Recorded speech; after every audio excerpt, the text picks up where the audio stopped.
Dalam diri seluruh sutra kau miliki iman yang teguh. Kau nyalakan kubur agama dirimu berkira. Di belenggu jahiliyah teguh dengan berani. Walaupun jasadmu milik Tuhan, tetapi hatimu milik Tuhan. Padang pasir menjadi saksi ketabahan keluarga itu. Kita tuai dan anak bermengadang tadi. Disuruh memilih iman atau kekufuran, damar jahiliyah atau sinaran akidah. Sama.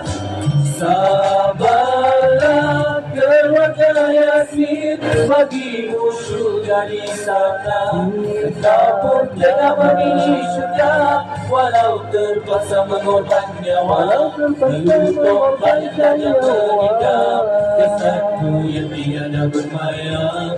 Namun iman di dadamu sedikit tidak berubah. Dalamku menjadi sumber pelita iman.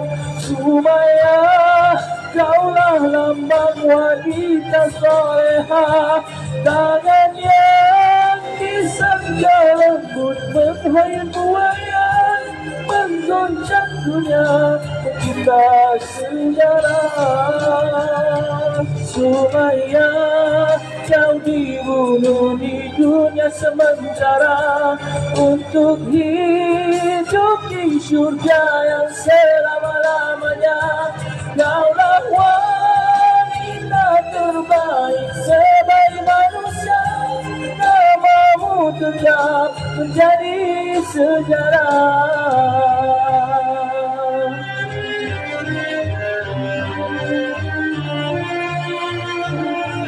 Okey, kali ini kita sama-sama ramai-ramai nyanyi sama-sama. InsyaAllah.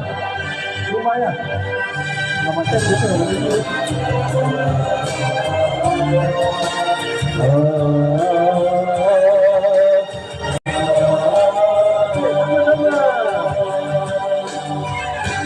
Sabarlah keluarga Yasin, bagi musuh dari sana.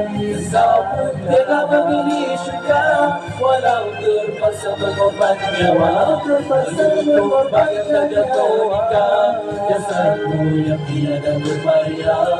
Namun iman di dadamu sedikit tidak berubah. Darahmu menjadi sumber pelita iman. Sumayyah, kaulah lambang wanita soleha. Tangan yang disangka lembut menghayal buaya, menggoncang dunia pencipta sejarah.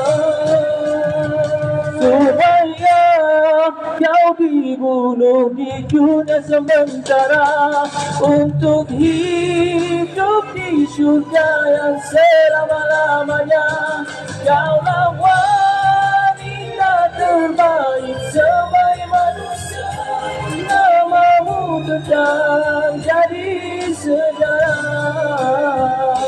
Kaulah wanita terbaik sebaik manusia, namamu tetap